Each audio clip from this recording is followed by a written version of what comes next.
La cuenca mediterránea, siglo II de nuestra era, el momento de máxima hegemonía del Imperio Romano. Posiblemente no haya mayor símbolo del poderío de la Roma imperial que la majestad de su arquitectura. En la cúspide de su poder, el Imperio Romano dominaba 3 continentes, 20 razas y más de 500 urbes.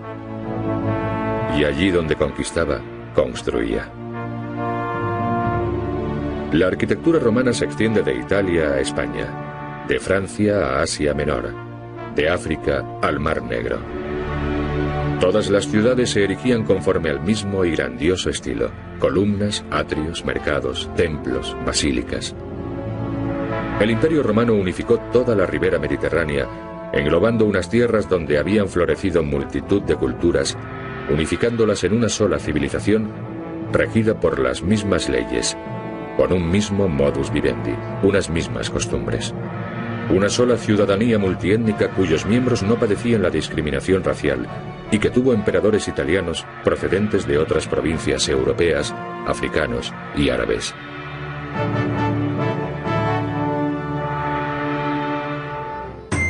A fin de comprender cómo Roma logró construir tan vasto estado y gobernarlo durante casi un milenio, viajaremos a los mismos confines del imperio en su época de máxima expansión y conoceremos los secretos que la arqueología ha desvelado para nosotros.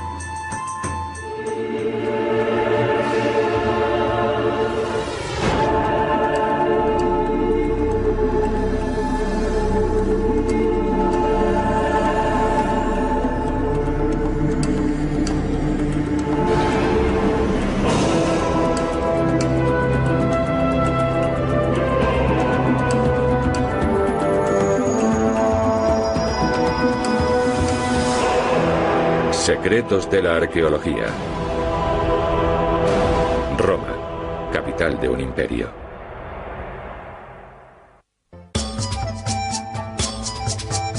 Según la leyenda, la urbe romana fue fundada por Rómulo en 753 a.C. Casi inmediatamente inició su expansión, haciéndose en primer lugar con los territorios de los pueblos itálicos. A continuación extendió sus dominios hasta configurar un imperio que abarcaba desde las costas atlánticas de Iberia hasta el río Éufrates. Los historiadores datan la caída del Imperio Romano de Occidente en el año 476 después de Cristo, lo cual significa que la historia de esta ciudad y su preponderancia mundial se prolongó por espacio de más de un milenio. ¿Cómo logró sobrevivir durante tanto tiempo? La respuesta es: Roma no se limitó a sojuzgar otras tierras, las adoptó, fundiendo los modos y costumbres de las diversas culturas con lo mejor que Roma tenía que ofrecer.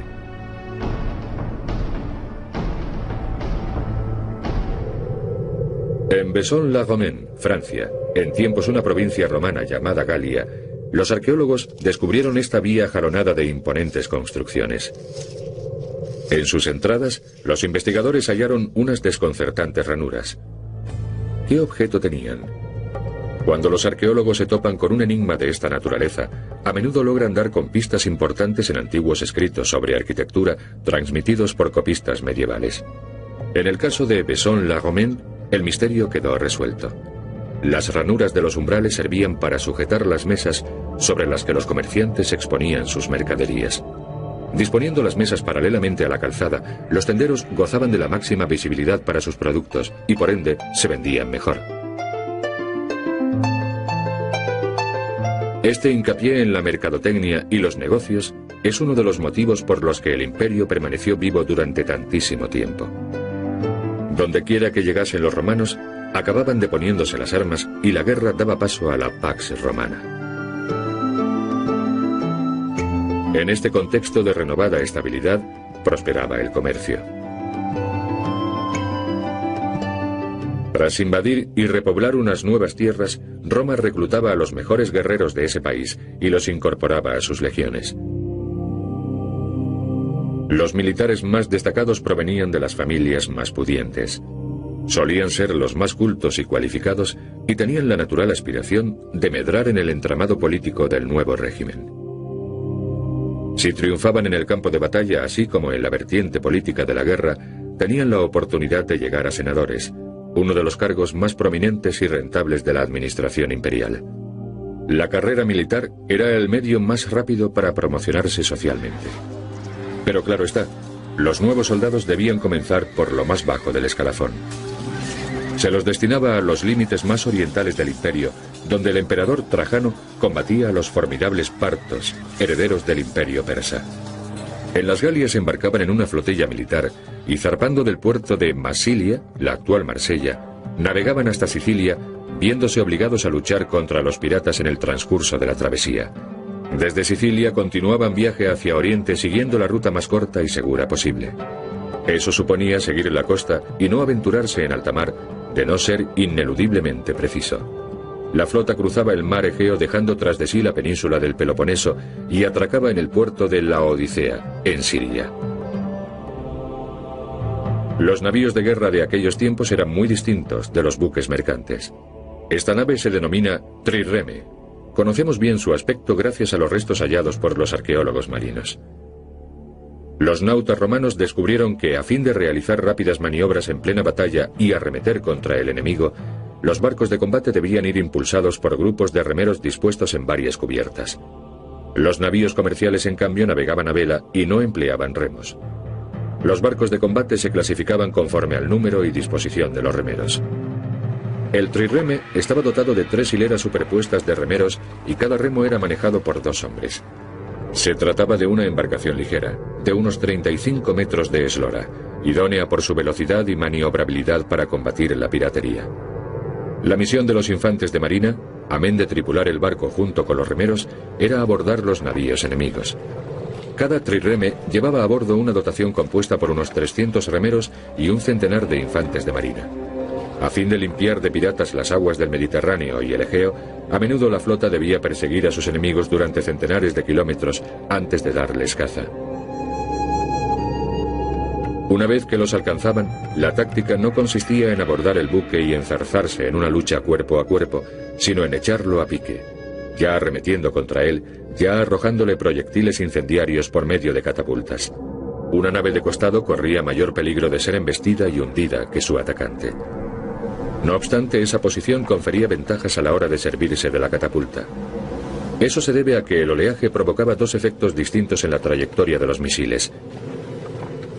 La catapulta defensiva de a bordo, instalada perpendicularmente al eje del navío, lanzaba el proyectil de tal modo que en su recorrido trazaba una elipse muy alargada. Una parábola que se correspondía perfectamente con el contorno y la posición del barco enemigo. Este, por otra parte, tenía su catapulta alineada con su eje principal y sus municiones tendían a caer dentro de un círculo que abarcaba tan solo una parte mínima del objetivo. Frecuentemente los misiles del atacante erraban el blanco, lo cual podía decidir el resultado del enfrentamiento. Mas la vida del soldado no se limitaba a la actividad bélica. La cultura romana exigía cierta dosis de refinamiento y buen gusto a sus ciudadanos. Este teatro de Tyndaris se encuentra en la costa nororiental siciliana, dominando el mar por donde llegan muchos viajeros y legionarios para hacer escala en sus travesías. Lo más sorprendente y desconcertante de esta edificación no son tanto su arquitectura y su ornamento como su ubicación. Es verdaderamente llamativo, pero carece de explicación lógica. Puesto que los espectáculos solían celebrarse de día, erigir un teatro en un paraje expuesto a los vientos marinos y a pleno sol parece una decisión muy discutible. Otros monumentos de este tipo, como el empinadísimo teatro de Pérgamon en la actual Turquía, cuentan con amplios horizontes. El gusto helenístico requería que toda obra arquitectónica fuese grandiosa.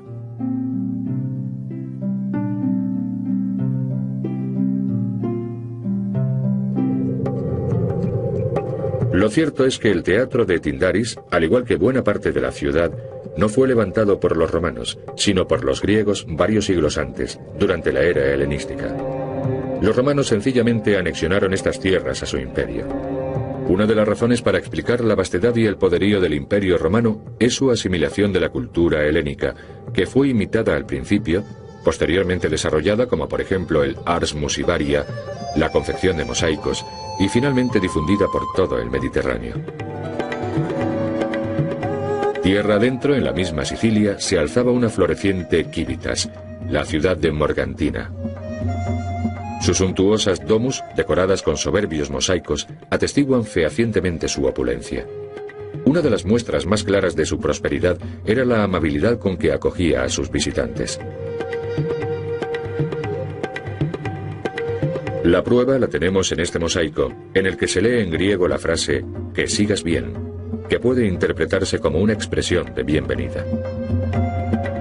Todos los ciudadanos del imperio eran iguales. La circulación de personas e ideas era tan libre como la de bienes. El gobernador de la isla, así como sus moradores estables, hacían extensiva la célebre hospitalidad romana a todos los viajeros, ofreciéndoles vino, carne y todos los productos de la fértil tierra siciliana. Una parte de la terra firma italiana, un país al que Virgilio llamó paraíso terrenal, poderosa madre de los cultivos y madre de los hombres.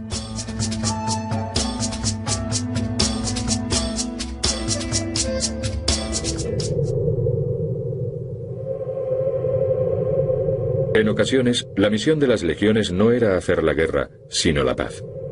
En la isla griega de Santorini se encuentra un antiguo asentamiento llamado Tira. Tira estaba situada en una región permanentemente amenazada por los terremotos. La mitad de la ínsula desapareció bajo el mar en el segundo milenio antes de Cristo. Los restos arqueológicos hallados en Tira demuestran que la ciudad había experimentado diversas reconstrucciones y que había sufrido los efectos de más de un seísmo. Los temblores de tierra ocasionaban graves daños a los edificios públicos y particulares, y en tales ocasiones las legiones romanas desempeñaban la misión de llevar a cabo obras de ingeniería civil. Excavaciones de pozos, despeje de vías públicas, restauración de las condiciones de salubridad. Los oficiales del ejército imperial tenían la oportunidad de distinguirse si cumplían satisfactoriamente con estos servicios públicos.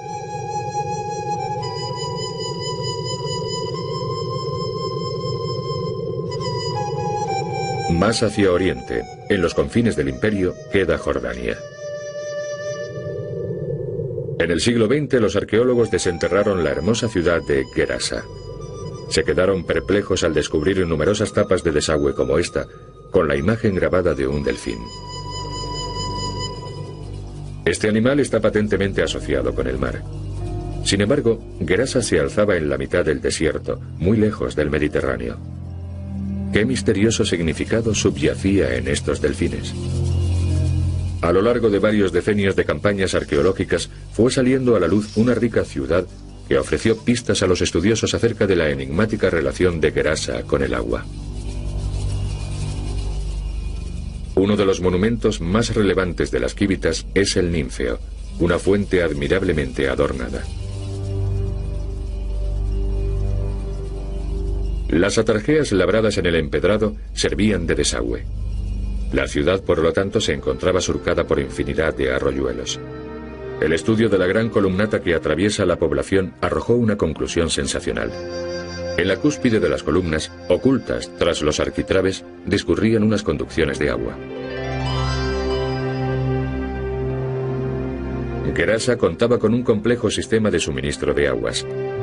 El líquido elemento que anegaba las acequias durante la estación lluviosa se canalizaba, embalsaba y distribuía por toda la ciudad, donde se hacía un ostentosísimo uso de ella antes de evacuarla por los diversos canales. El sistema suponía un gran despilfarro, pero era por eso precisamente por lo que la ciudad se sentía tan orgullosa de él. Gracias a su abundante abastecimiento de agua y a sus joyas arquitectónicas, como este templo erigido en honor a Zeus sobre un belvedere, mirador, que se asienta sobre 3 terrazas, Gerasa ofrecía una imagen hermosa y acogedora, idónea para su papel como uno de los principales mercados de la antigüedad. La urbe se encontraba junto al Limes, la frontera oriental del Imperio Romano, una región de intenso tráfico comercial, el mundo mediterráneo y la India y China.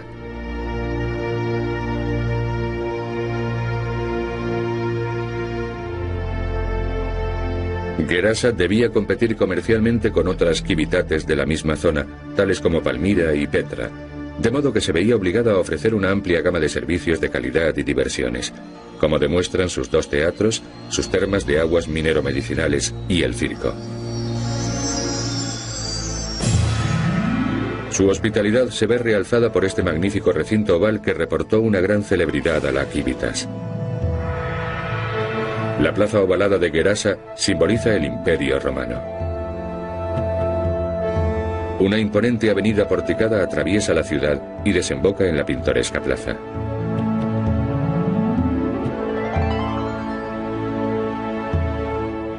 Evidentemente, las urbes más bellas y prominentes del imperio, aun aquellas tan remotas como Gerasa, debían su importancia a las excelentes calzadas que las enlazaban. La plaza, o foro, como los romanos llamaban al centro de reunión más destacado de la ciudad, siempre era el término de una calzada.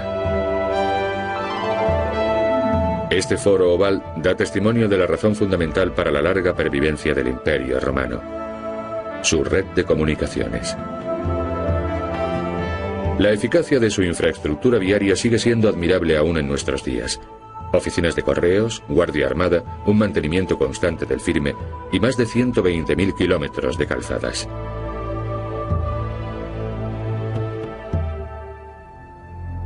Gerasa era el último reducto oriental del imperio. A partir de aquí, las legiones romanas podían atravesar las dunas de un infinito desierto y encontrar una cultura y una civilización distintas a todas cuantas habían conocido. El temible pueblo que habitaba las regiones comprendidas entre el Éufrates y el Indo hizo temblar a los propios romanos. Se trataba de las tierras de los partos, los continuadores del imperio persa.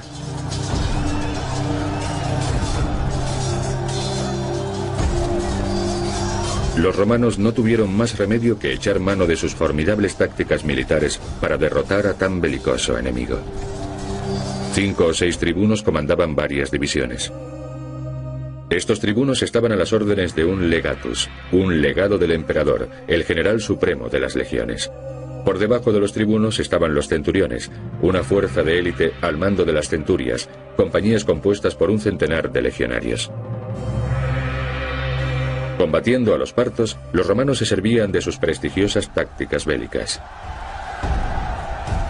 La caballería se desplegaba a lo largo de los flancos. En el centro, enfrentándose directamente a las huestes rivales, se encontraban 4 líneas de infantería, con las centurias formando una abigarrada formación a fin de cerrar todos los posibles huecos. Los primeros en acometer eran los vélites, componentes de unas unidades ligeras que llevaban a cabo ataques relámpago y se replegaban tras sus líneas. A continuación avanzaban los lanceros, que arrojaban su pilum y después se enzarzaban en una lucha cuerpo a cuerpo antes de retirarse. En ese momento intervenían los príncipes y por último los triarii, pertrechados con pilum y gladium, la espada. Las ofensivas se llevaban a cabo repetidamente y en ese mismo orden hasta que las 4 líneas flanqueadas por los equites, la caballería, lanzaban el postrer ataque. Si vencían en la primera batalla, los romanos acometían un reto mucho más arduo si cabe: el asedio a una ciudad fortificada, un oppidum. Las legiones acampaban a algo más de medio kilómetro de sus muros e instalaban sus amenazadoras máquinas de guerra, las eficaces catapultas, sobre unos pedestales. Las catapultas o ballistas lanzaban flechas y, si era necesario, piedras. Cuando el ejército ponía sitio a una ciudad, empleaba piedras como misiles a fin de abrir brechas en las murallas y facilitar así la invasión de las tropas. Los proyectiles debían golpear el mismo punto una y otra vez. Esto se conseguía cargando siempre la catapulta con piedras del mismo peso, tras realizar varios disparos de prueba para escoger el emplazamiento adecuado de la balista. Los misiles pesaban hasta 80 kilos y tenían un alcance máximo de unos 650 metros. A fin de arrojarlos a gran velocidad hacia la cerca de la ciudad asediada, los proyectiles se colocaban en un saco situado en el centro de una cuerda atadas en 2 brazos de un arco, tensado por un sistema de sogas entrelazadas. Un cabrestante tiraba de la cuerda y tensaba el arco. Y al soltar la anilla sujeta al saco, la piedra salía disparada.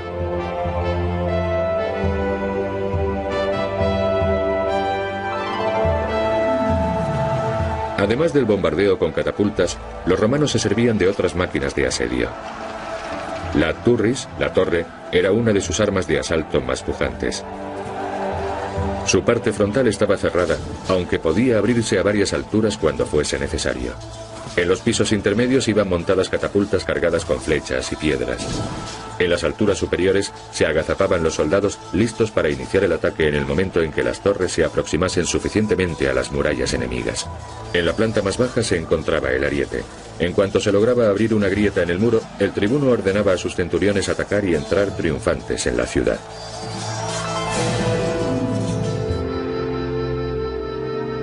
A raíz de la victoria de Trajano sobre los partos, el Imperio Romano alcanzó su máxima expansión.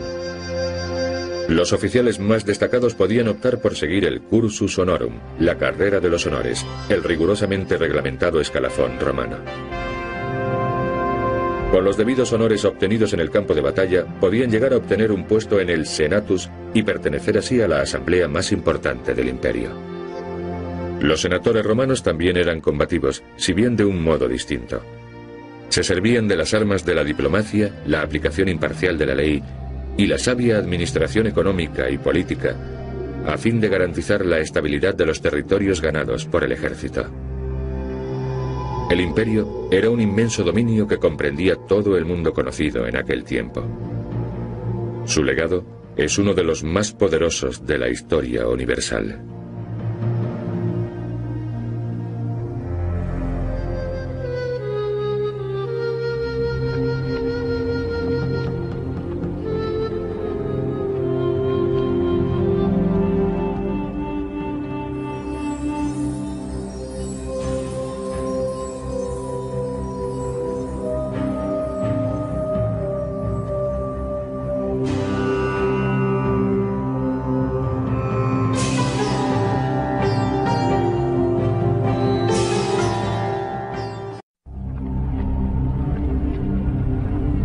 La cuenca mediterránea, siglo II de nuestra era, el momento de máxima hegemonía del Imperio Romano. Posiblemente no haya mayor símbolo del poderío de la Roma imperial que la majestad de su arquitectura. En la cúspide de su poder, el Imperio Romano dominaba 3 continentes, 20 razas y más de 500 urbes. Y allí donde conquistaba, construía. La arquitectura romana se extiende de Italia a España, de Francia a Asia Menor, de África al Mar Negro. Todas las ciudades se erigían conforme al mismo y grandioso estilo: columnas, atrios, mercados, templos, basílicas. El Imperio Romano unificó toda la ribera mediterránea, englobando unas tierras donde habían florecido multitud de culturas, unificándolas en una sola civilización, regida por las mismas leyes, con un mismo modus vivendi, unas mismas costumbres. Una sola ciudadanía multiétnica cuyos miembros no padecían la discriminación racial y que tuvo emperadores italianos procedentes de otras provincias europeas, africanos y árabes.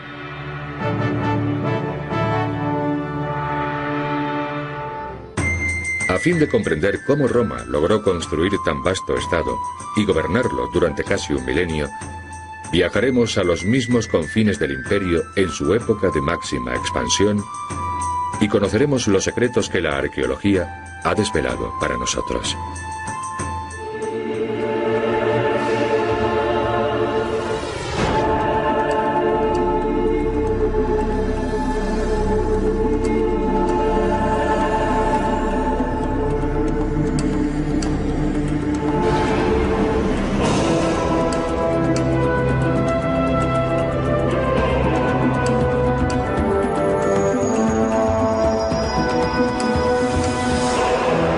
Secretos de la arqueología.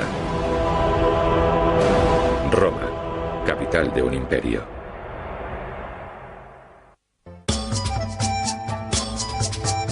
Según la leyenda, la urbe romana fue fundada por Rómulo en 753 a.C. Casi inmediatamente inició su expansión, haciéndose en primer lugar con los territorios de los pueblos itálicos. A continuación extendió sus dominios hasta configurar un imperio que abarcaba desde las costas atlánticas de Iberia hasta el río Éufrates. Los historiadores datan la caída del Imperio Romano de Occidente en el año 476 después de Cristo, lo cual significa que la historia de esta ciudad y su preponderancia mundial se prolongó por espacio de más de un milenio. ¿Cómo logró sobrevivir durante tanto tiempo?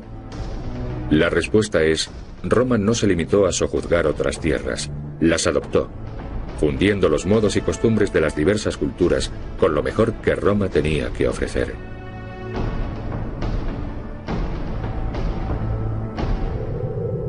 En Vaison-la-Romaine, Francia, en tiempos una provincia romana llamada Galia, los arqueólogos descubrieron esta vía jalonada de imponentes construcciones. En sus entradas, los investigadores hallaron unas desconcertantes ranuras. ¿Qué objeto tenían?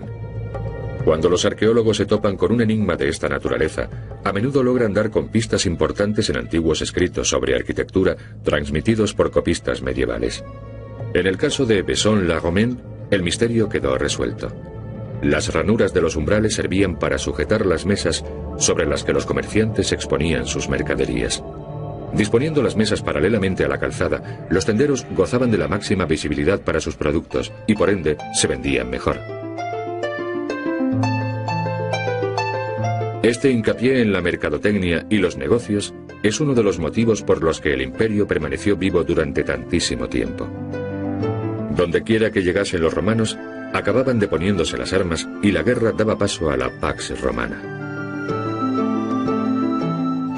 En este contexto de renovada estabilidad, prosperaba el comercio.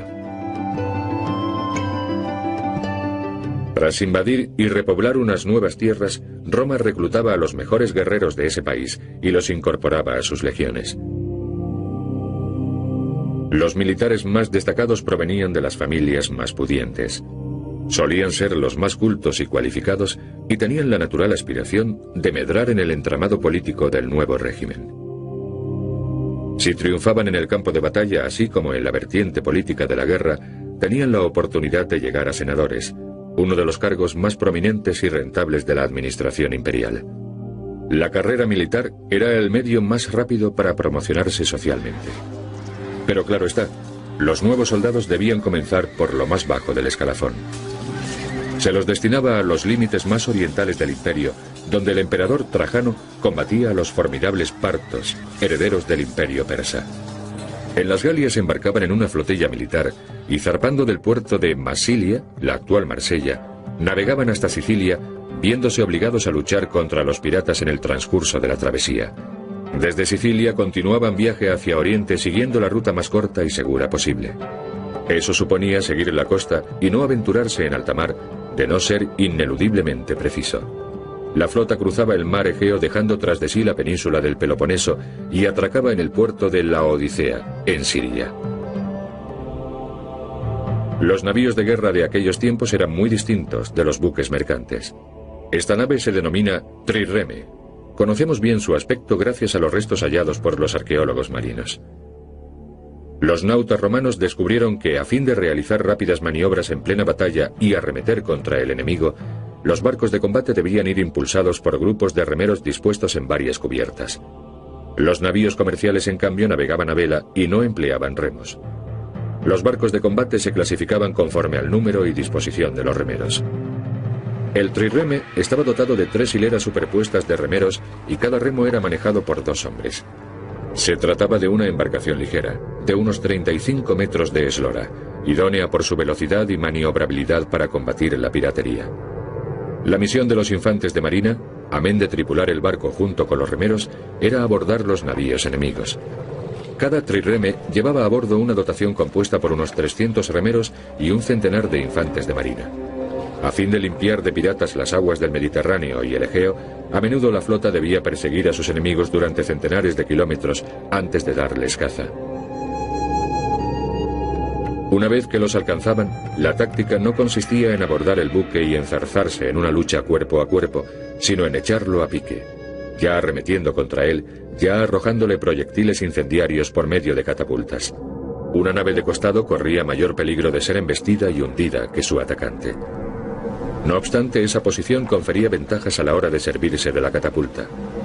Eso se debe a que el oleaje provocaba 2 efectos distintos en la trayectoria de los misiles. La catapulta defensiva de a bordo, instalada perpendicularmente al eje del navío, lanzaba el proyectil de tal modo que en su recorrido trazaba una elipse muy alargada. Una parábola que se correspondía perfectamente con el contorno y la posición del barco enemigo. Este, por otra parte, tenía su catapulta alineada con su eje principal, y sus municiones tendían a caer dentro de un círculo que abarcaba tan solo una parte mínima del objetivo. Frecuentemente los misiles del atacante erraban el blanco, lo cual podía decidir el resultado del enfrentamiento. Mas la vida del soldado no se limitaba a la actividad bélica. La cultura romana exigía cierta dosis de refinamiento y buen gusto a sus ciudadanos. Este teatro de Tyndaris se encuentra en la costa nororiental siciliana, dominando el mar por donde llegan muchos viajeros y legionarios para hacer escala en sus travesías.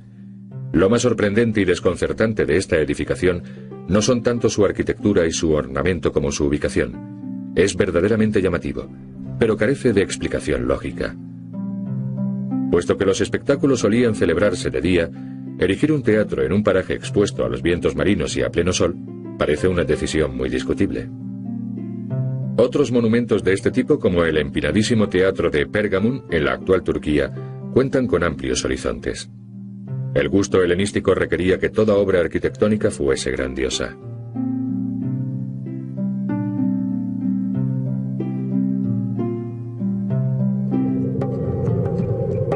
Lo cierto es que el teatro de Tyndaris, al igual que buena parte de la ciudad, no fue levantado por los romanos, sino por los griegos varios siglos antes, durante la era helenística. Los romanos sencillamente anexionaron estas tierras a su imperio. Una de las razones para explicar la vastedad y el poderío del imperio romano es su asimilación de la cultura helénica, que fue imitada al principio, posteriormente desarrollada como por ejemplo el ars musivaria, la confección de mosaicos, y finalmente difundida por todo el Mediterráneo. Tierra adentro, en la misma Sicilia, se alzaba una floreciente Civitas, la ciudad de Morgantina.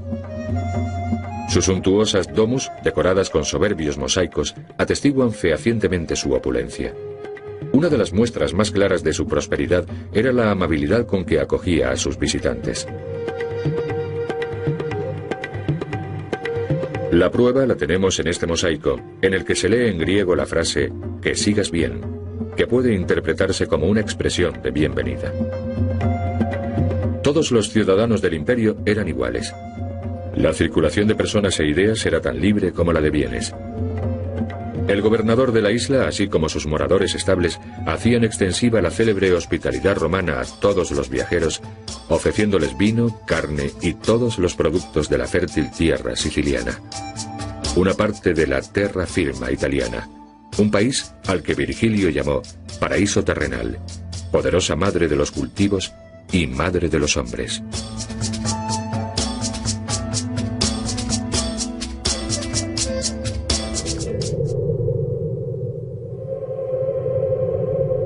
En ocasiones, la misión de las legiones no era hacer la guerra, sino la paz.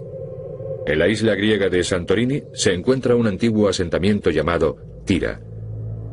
Tira estaba situada en una región permanentemente amenazada por los terremotos. La mitad de la ínsula desapareció bajo el mar en el segundo milenio antes de Cristo. Los restos arqueológicos hallados en Tira demuestran que la ciudad había experimentado diversas. La cuenca mediterránea, siglo II de nuestra era, el momento de máxima hegemonía del Imperio Romano. Posiblemente no haya mayor símbolo del poderío de la Roma imperial que la majestad de su arquitectura. En la cúspide de su poder, el Imperio Romano dominaba 3 continentes, 20 razas y más de 500 urbes. Y allí donde conquistaba, construía. La arquitectura romana se extiende de Italia a España, de Francia a Asia Menor, de África al Mar Negro. Todas las ciudades se erigían conforme al mismo y grandioso estilo: columnas, atrios, mercados, templos, basílicas. El Imperio Romano unificó toda la ribera mediterránea, englobando unas tierras donde habían florecido multitud de culturas, unificándolas en una sola civilización, regida por las mismas leyes, con un mismo modus vivendi, unas mismas costumbres. Una sola ciudadanía multiétnica cuyos miembros no padecían la discriminación racial y que tuvo emperadores italianos procedentes de otras provincias europeas, africanos y árabes.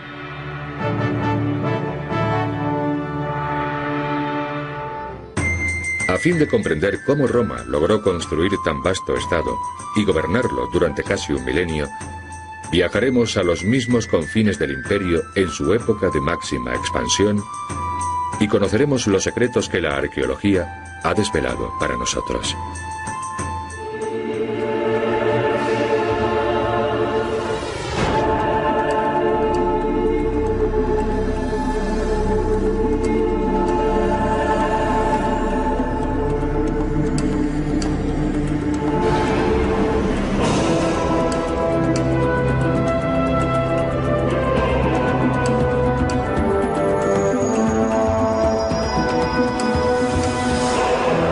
Secretos de la arqueología. Roma, capital de un imperio.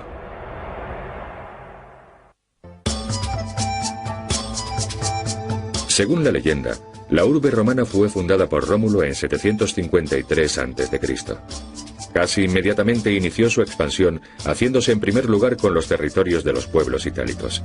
A continuación extendió sus dominios hasta configurar un imperio que abarcaba desde las costas atlánticas de Iberia hasta el río Éufrates.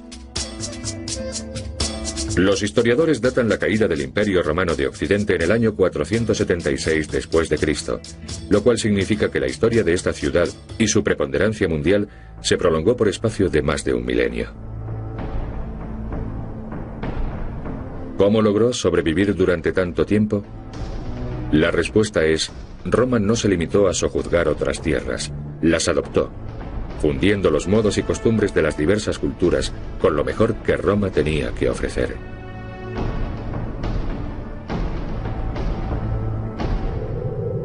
En Vaison-la-Romaine, Francia, en tiempos una provincia romana llamada Galia, los arqueólogos descubrieron esta vía jalonada de imponentes construcciones.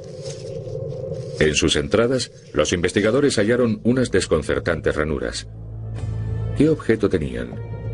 Cuando los arqueólogos se topan con un enigma de esta naturaleza, a menudo logran dar con pistas importantes en antiguos escritos sobre arquitectura transmitidos por copistas medievales. En el caso de Vaison-la-Romaine, el misterio quedó resuelto. Las ranuras de los umbrales servían para sujetar las mesas sobre las que los comerciantes exponían sus mercaderías. Disponiendo las mesas paralelamente a la calzada, los tenderos gozaban de la máxima visibilidad para sus productos y por ende se vendían mejor. Este hincapié en la mercadotecnia y los negocios es uno de los motivos por los que el imperio permaneció vivo durante tantísimo tiempo. Dondequiera que llegasen los romanos, acababan deponiéndose las armas y la guerra daba paso a la Pax Romana. En este contexto de renovada estabilidad, prosperaba el comercio. Tras invadir y repoblar unas nuevas tierras, Roma reclutaba a los mejores guerreros de ese país y los incorporaba a sus legiones. Los militares más destacados provenían de las familias más pudientes. Solían ser los más cultos y cualificados y tenían la natural aspiración de medrar en el entramado político del nuevo régimen. Si triunfaban en el campo de batalla, así como en la vertiente política de la guerra, tenían la oportunidad de llegar a senadores, uno de los cargos más prominentes y rentables de la administración imperial. La carrera militar era el medio más rápido para promocionarse socialmente. Pero claro está, los nuevos soldados debían comenzar por lo más bajo del escalafón. Se los destinaba a los límites más orientales del imperio, donde el emperador Trajano combatía a los formidables partos, herederos del imperio persa. En las Galias embarcaban en una flotilla militar y zarpando del puerto de Massilia, la actual Marsella, navegaban hasta Sicilia, viéndose obligados a luchar contra los piratas en el transcurso de la travesía. Desde Sicilia continuaban viaje hacia Oriente siguiendo la ruta más corta y segura posible. Eso suponía seguir la costa y no aventurarse en alta mar, de no ser ineludiblemente preciso. La flota cruzaba el mar Egeo dejando tras de sí la península del Peloponeso y atracaba en el puerto de Laodicea, en Siria. Los navíos de guerra de aquellos tiempos eran muy distintos de los buques mercantes. Esta nave se denomina trireme. Conocemos bien su aspecto gracias a los restos hallados por los arqueólogos marinos. Los nautas romanos descubrieron que, a fin de realizar rápidas maniobras en plena batalla y arremeter contra el enemigo, Los barcos de combate debían ir impulsados por grupos de remeros dispuestos en varias cubiertas. Los navíos comerciales, en cambio, navegaban a vela y no empleaban remos. Los barcos de combate se clasificaban conforme al número y disposición de los remeros. El trireme estaba dotado de 3 hileras superpuestas de remeros y cada remo era manejado por 2 hombres. Se trataba de una embarcación ligera, de unos 35 metros de eslora, idónea por su velocidad y maniobrabilidad para combatir la piratería. La misión de los infantes de marina, amén de tripular el barco junto con los remeros, era abordar los navíos enemigos. Cada trireme llevaba a bordo una dotación compuesta por unos 300 remeros y un centenar de infantes de marina. A fin de limpiar de piratas las aguas del Mediterráneo y el Egeo, a menudo la flota debía perseguir a sus enemigos durante centenares de kilómetros antes de darles caza. Una vez que los alcanzaban, la táctica no consistía en abordar el buque y enzarzarse en una lucha cuerpo a cuerpo, sino en echarlo a pique, ya arremetiendo contra él, ya arrojándole proyectiles incendiarios por medio de catapultas. Una nave de costado corría mayor peligro de ser embestida y hundida que su atacante. No obstante, esa posición confería ventajas a la hora de servirse de la catapulta. Eso se debe a que el oleaje provocaba 2 efectos distintos en la trayectoria de los misiles. La catapulta defensiva de a bordo, instalada perpendicularmente al eje del navío, lanzaba el proyectil de tal modo que en su recorrido trazaba una elipse muy alargada. Una parábola que se correspondía perfectamente con el contorno y la posición del barco enemigo.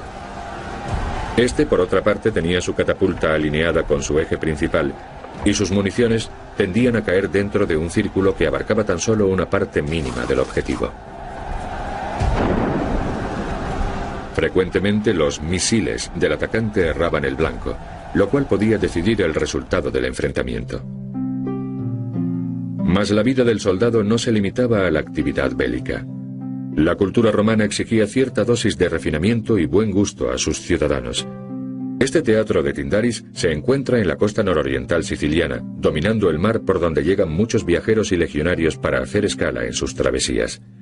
Lo más sorprendente y desconcertante de esta edificación no son tanto su arquitectura y su ornamento como su ubicación. Es verdaderamente llamativo, pero carece de explicación lógica.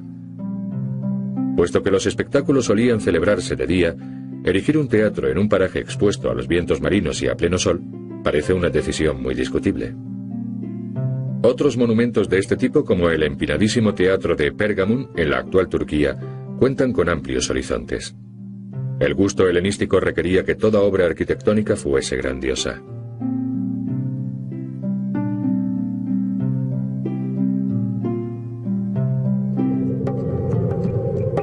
Lo cierto es que el teatro de Tyndaris, al igual que buena parte de la ciudad, no fue levantado por los romanos, sino por los griegos varios siglos antes, durante la era helenística. Los romanos sencillamente anexionaron estas tierras a su imperio.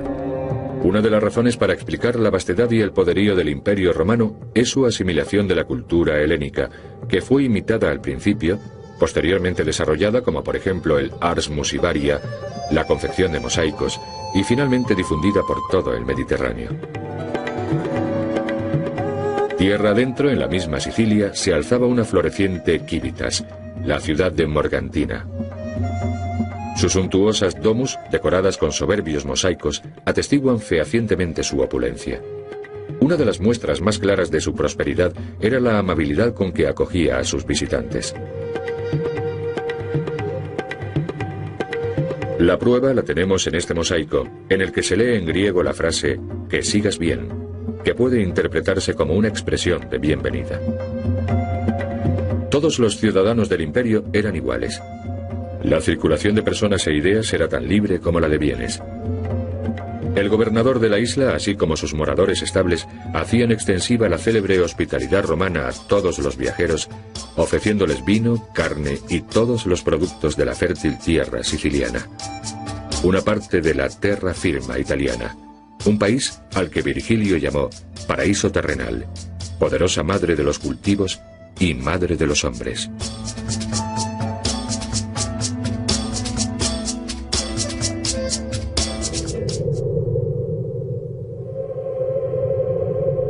En ocasiones, la misión de las legiones no era hacer la guerra, sino la paz.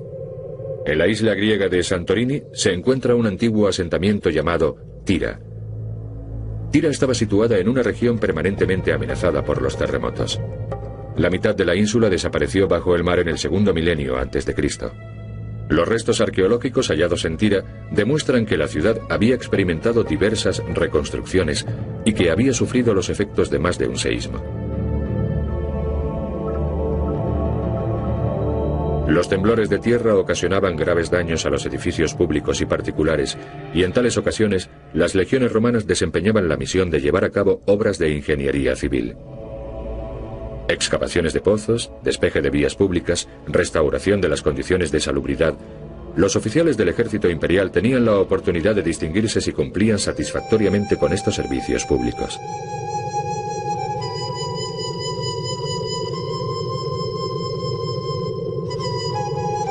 Más hacia oriente, en los confines del imperio, queda Jordania. En el siglo XX los arqueólogos desenterraron la hermosa ciudad de Gerasa. Se quedaron perplejos al descubrir numerosas tapas de desagüe como esta, con la imagen grabada de un delfín. Este animal está patentemente asociado con el mar. Sin embargo, Gerasa se alzaba en la mitad del desierto, muy lejos del Mediterráneo. ¿Qué misterioso significado subyacía en estos delfines? A lo largo de varios decenios de campañas arqueológicas fue saliendo a la luz una rica ciudad que ofreció pistas a los estudiosos acerca de la enigmática relación de Gerasa con el agua. Uno de los monumentos más relevantes de las Kívitas es el Ninfeo, una fuente admirablemente adornada. Las atarjeas labradas en el empedrado servían de desagüe. La ciudad, por lo tanto, se encontraba surcada por infinidad de arroyuelos. El estudio de la gran columnata que atraviesa la población arrojó una conclusión sensacional. En la cúspide de las columnas, ocultas tras los arquitrabes, discurrían unas conducciones de agua. Gerasa contaba con un complejo sistema de suministro de aguas. El líquido elemento que anegaba las acequias durante la estación lluviosa se canalizaba, embalsaba y distribuía por toda la ciudad, donde se hacía un ostentosísimo uso de ella antes de evacuarla por los diversos canales. El sistema suponía un gran despilfarro, pero era por eso precisamente por lo que la ciudad se sentía tan orgullosa de él. Gracias a su abundante abastecimiento de agua y a sus joyas arquitectónicas, como este templo erigido en honor a Zeus sobre un belvedere, mirador, que se asienta sobre 3 terrazas, Gerasa ofrecía una imagen hermosa y acogedora, idónea para su papel como uno de los principales mercados de la antigüedad. La urbe se encontraba junto al Limes, la frontera oriental del Imperio Romano, una región de intenso tráfico comercial, el mundo mediterráneo y la India y China.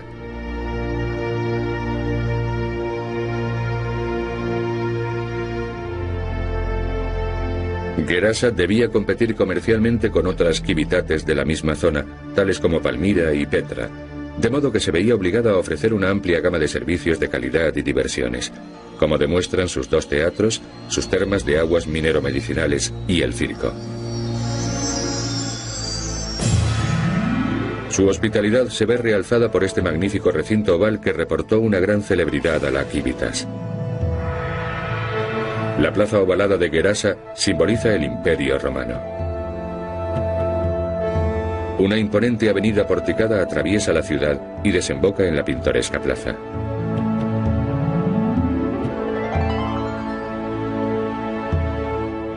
Evidentemente, las urbes más bellas y prominentes del imperio, aun aquellas tan remotas como Gerasa, debían su importancia a las excelentes calzadas que las enlazaban. La plaza, o foro, como los romanos llamaban al centro de reunión más destacado de la ciudad, siempre era el término de una calzada. Este foro oval da testimonio de la razón fundamental para la larga pervivencia del Imperio Romano: su red de comunicaciones.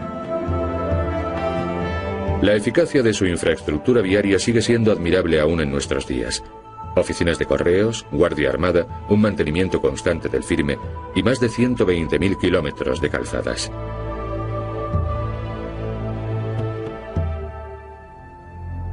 Gerasa era el último reducto oriental del imperio. A partir de aquí, las legiones romanas podían atravesar las dunas de un infinito desierto y encontrar una cultura y una civilización distintas a todas cuantas habían conocido. El temible pueblo que habitaba las regiones comprendidas entre el Éufrates y el Indo hizo temblar a los propios romanos.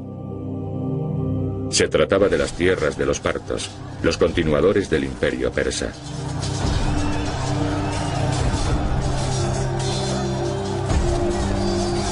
Los romanos no tuvieron más remedio que echar mano de sus formidables tácticas militares para derrotar a tan belicoso enemigo.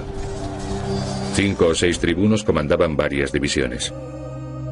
Estos tribunos estaban a las órdenes de un legatus, un legado del emperador, el general supremo de las legiones. Por debajo de los tribunos estaban los centuriones, una fuerza de élite al mando de las centurias, compañías compuestas por un centenar de legionarios. Combatiendo a los partos, los romanos se servían de sus prestigiosas tácticas bélicas. La caballería se desplegaba a lo largo de los flancos. En el centro, enfrentándose directamente a las huestes rivales, se encontraban 4 líneas de infantería, con las centurias formando una abigarrada formación a fin de cerrar todos los posibles huecos. Los primeros en acometer eran los vélites, componentes de unas unidades ligeras que llevaban a cabo ataques relámpago y se replegaban tras sus líneas.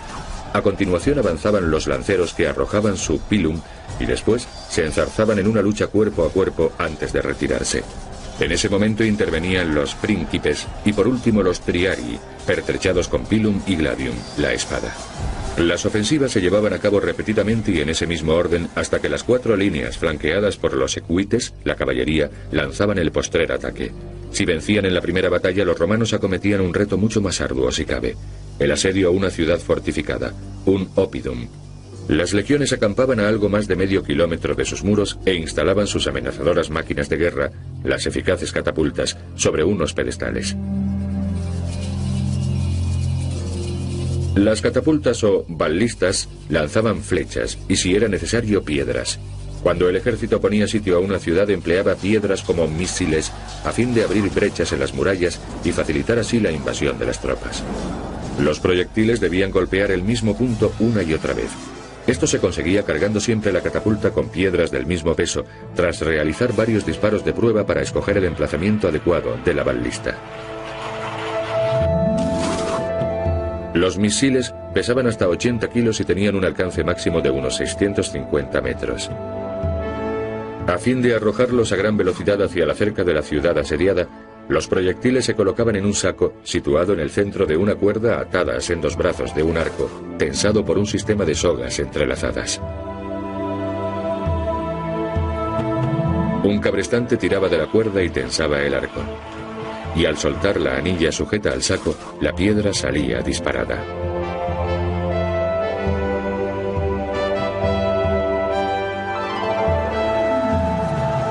Además del bombardeo con catapultas, los romanos se servían de otras máquinas de asedio. La turris, la torre, era una de sus armas de asalto más pujantes.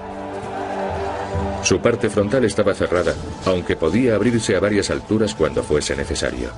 En los pisos intermedios iban montadas catapultas cargadas con flechas y piedras. En las alturas superiores se agazapaban los soldados listos para iniciar el ataque en el momento en que las torres se aproximasen suficientemente a las murallas enemigas.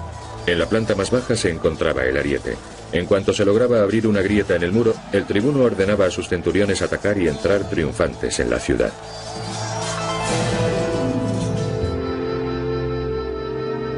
A raíz de la victoria de Trajano sobre los partos, el Imperio Romano alcanzó su máxima expansión. Los oficiales más destacados podían optar por seguir el cursus honorum, la carrera de los honores, el rigurosamente reglamentado escalafón romano. Con los debidos honores obtenidos en el campo de batalla, podían llegar a obtener un puesto en el senatus y pertenecer así a la asamblea más importante del imperio. Los senadores romanos también eran combativos, si bien de un modo distinto. Se servían de las armas de la diplomacia, la aplicación imparcial de la ley y la sabia administración económica y política, a fin de garantizar la estabilidad de los territorios ganados por el ejército. El imperio era un inmenso dominio que comprendía todo el mundo conocido en aquel tiempo.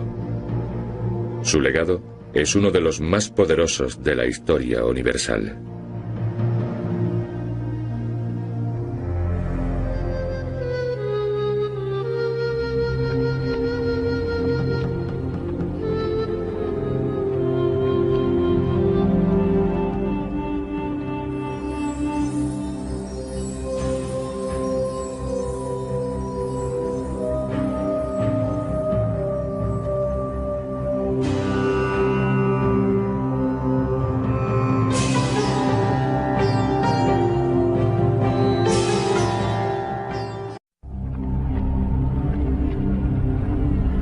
La cuenca mediterránea. Siglo II de nuestra era. El momento de máxima hegemonía del Imperio Romano. Posiblemente no haya mayor símbolo del poderío de la Roma imperial que la majestad de su arquitectura. En la cúspide de su poder, el Imperio Romano dominaba 3 continentes, 20 razas y más de 500 urbes. Y allí donde conquistaba, construía. La arquitectura romana se extiende de Italia a España, de Francia a Asia Menor, de África al Mar Negro. Todas las ciudades se erigían conforme al mismo y grandioso estilo: columnas, atrios, mercados, templos, basílicas. El Imperio Romano unificó toda la ribera mediterránea, englobando unas tierras donde habían florecido multitud de culturas, unificándolas en una sola civilización, regida por las mismas leyes, con un mismo modus vivendi, unas mismas costumbres. Una sola ciudadanía multiétnica cuyos miembros no padecían la discriminación racial y que tuvo emperadores italianos procedentes de otras provincias europeas, africanos y árabes.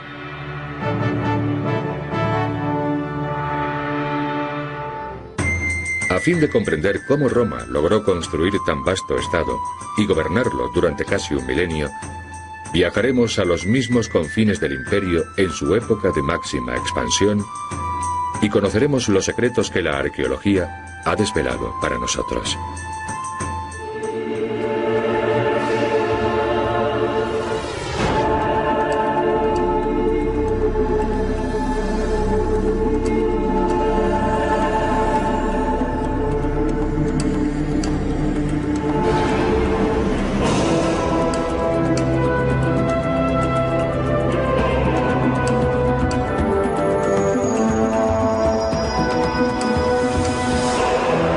Secretos de la arqueología. Roma, capital de un imperio.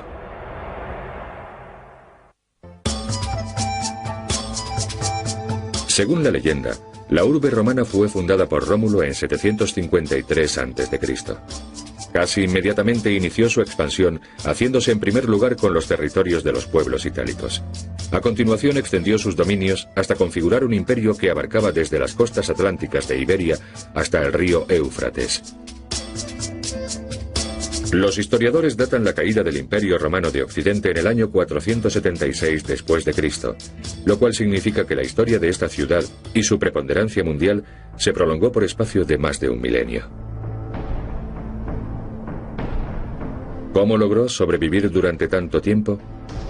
La respuesta es: Roma no se limitó a sojuzgar otras tierras, las adoptó, fundiendo los modos y costumbres de las diversas culturas con lo mejor que Roma tenía que ofrecer.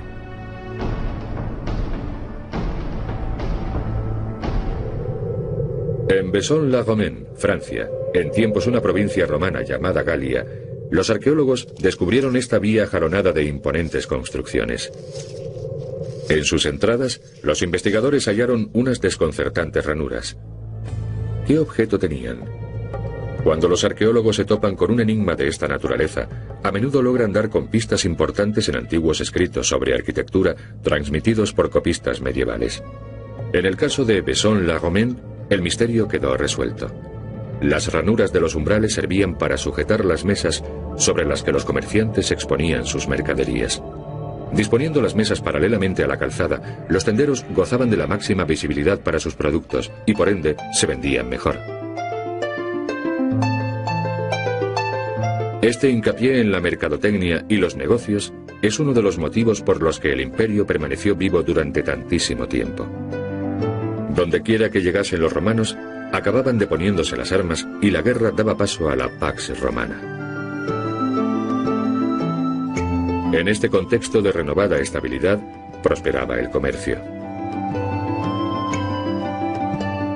Tras invadir y repoblar unas nuevas tierras, Roma reclutaba a los mejores guerreros de ese país y los incorporaba a sus legiones. Los militares más destacados provenían de las familias más pudientes. Solían ser los más cultos y cualificados y tenían la natural aspiración de medrar en el entramado político del nuevo régimen. Si triunfaban en el campo de batalla, así como en la vertiente política de la guerra, tenían la oportunidad de llegar a senadores, uno de los cargos más prominentes y rentables de la administración imperial. La carrera militar era el medio más rápido para promocionarse socialmente. Pero claro está, los nuevos soldados debían comenzar por lo más bajo del escalafón. Se los destinaba a los límites más orientales del imperio, donde el emperador Trajano combatía a los formidables partos, herederos del imperio persa. En las Galias embarcaban en una flotilla militar y zarpando del puerto de Massilia, la actual Marsella, navegaban hasta Sicilia, viéndose obligados a luchar contra los piratas en el transcurso de la travesía. Desde Sicilia continuaban viaje hacia Oriente siguiendo la ruta más corta y segura posible. Eso suponía seguir la costa y no aventurarse en alta mar, de no ser ineludiblemente preciso. La flota cruzaba el mar Egeo dejando tras de sí la península del Peloponeso y atracaba en el puerto de Laodicea, en Siria. Los navíos de guerra de aquellos tiempos eran muy distintos de los buques mercantes. Esta nave se denomina trireme.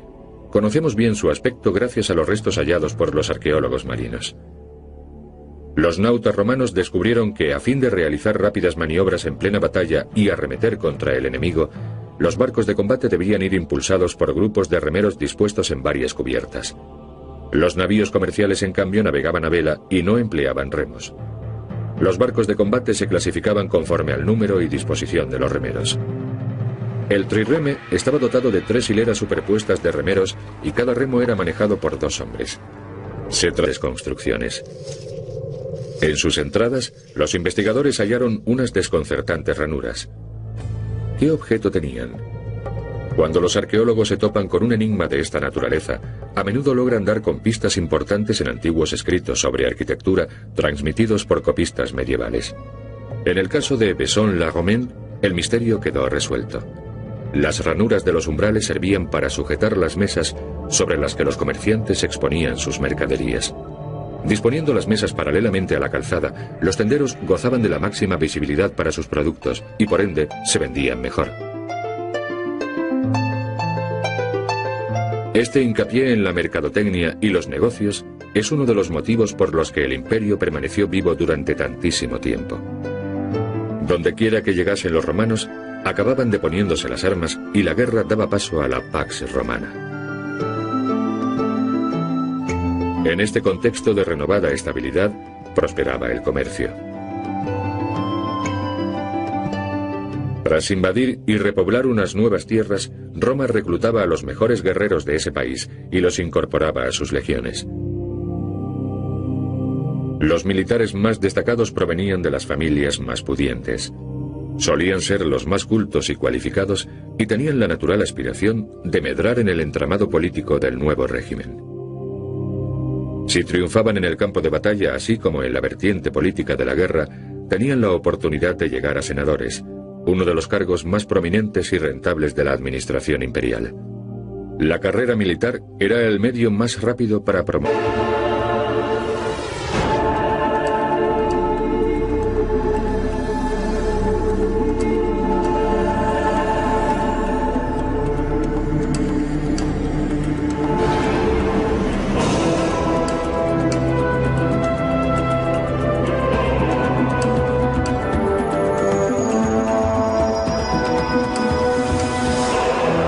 Secretos de la arqueología. Roma, capital de un imperio.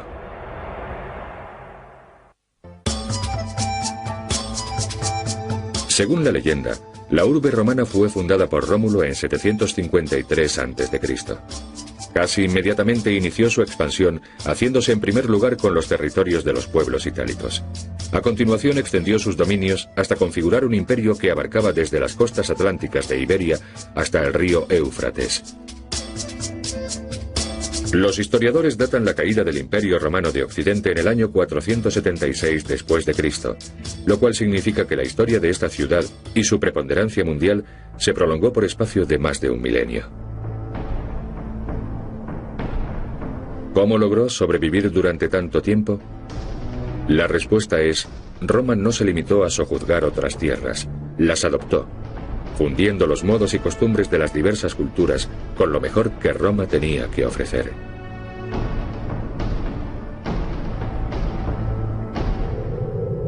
En Besson-la-Romaine, Francia, en tiempos una provincia romana llamada Galia, los arqueólogos descubrieron esta vía jalonada de imponentes.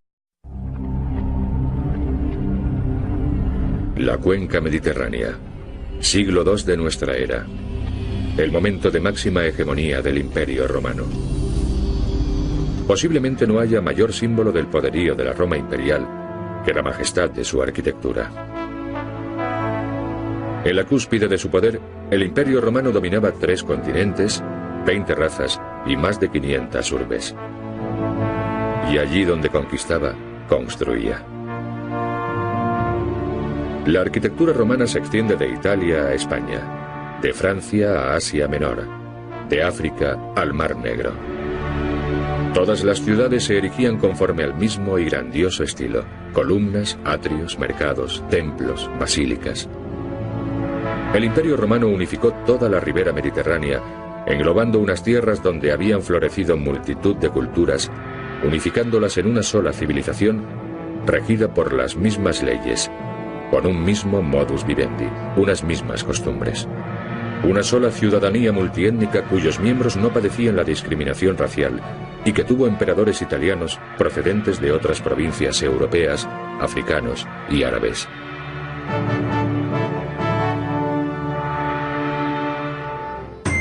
A fin de comprender cómo Roma logró construir tan vasto estado y gobernarlo durante casi un milenio, viajaremos a los mismos confines del imperio en su época de máxima expansión y conoceremos los secretos que la arqueología ha desvelado para nosotros. Emocionarse socialmente. Pero claro está, los nuevos soldados debían comenzar por lo más bajo del escalafón. Se los destinaba a los límites más orientales del imperio, donde el emperador Trajano combatía a los formidables partos, herederos del imperio persa. En las Galias embarcaban en una flotilla militar y zarpando del puerto de Massilia, la actual Marsella, navegaban hasta Sicilia, viéndose obligados a luchar contra los piratas en el transcurso de la travesía. Desde Sicilia continuaban viaje hacia Oriente siguiendo la ruta más corta y segura posible.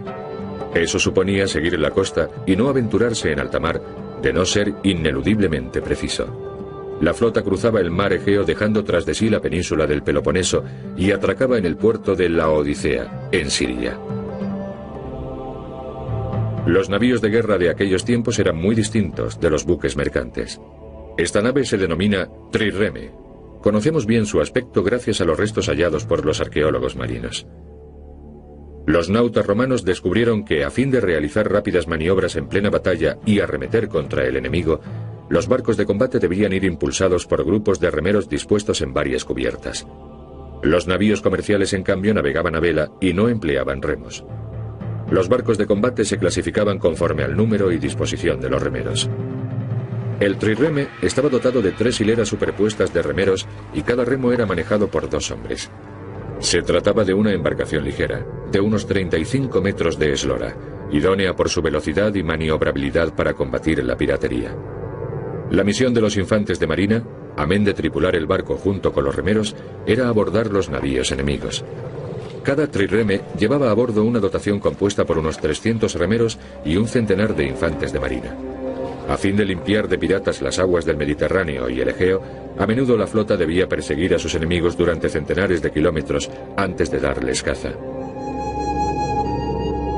Una vez que los alcanzaban, la táctica no consistía en abordar el buque y enzarzarse en una lucha cuerpo a cuerpo, sino en echarlo a pique, ya arremetiendo contra él, ya arrojándole proyectiles incendiarios por medio de catapultas.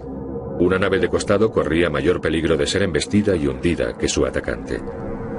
No obstante, esa posición confería ventajas a la hora de servirse de la catapulta. Eso se debe a que el oleaje provocaba 2 efectos distintos en la trayectoria de los misiles. La catapulta defensiva de a bordo, instalada perpendicularmente al eje del navío, lanzaba el proyectil de tal modo que en su recorrido trazaba una elipse muy alargada. Una parábola que se correspondía perfectamente con el contorno y la posición del barco enemigo. Este, por otra parte, tenía su catapulta alineada con su eje principal y sus municiones tendían a caer dentro de un círculo que abarcaba tan solo una parte mínima del objetivo. Frecuentemente los misiles del atacante erraban el blanco, lo cual podía decidir el resultado del enfrentamiento. Mas la vida del soldado no se limitaba a la actividad bélica. La cultura romana exigía cierta dosis de refinamiento y buen gusto a sus ciudadanos. Este teatro de Tyndaris se encuentra en la costa nororiental siciliana, dominando el mar por donde llegan muchos viajeros y legionarios para hacer escala en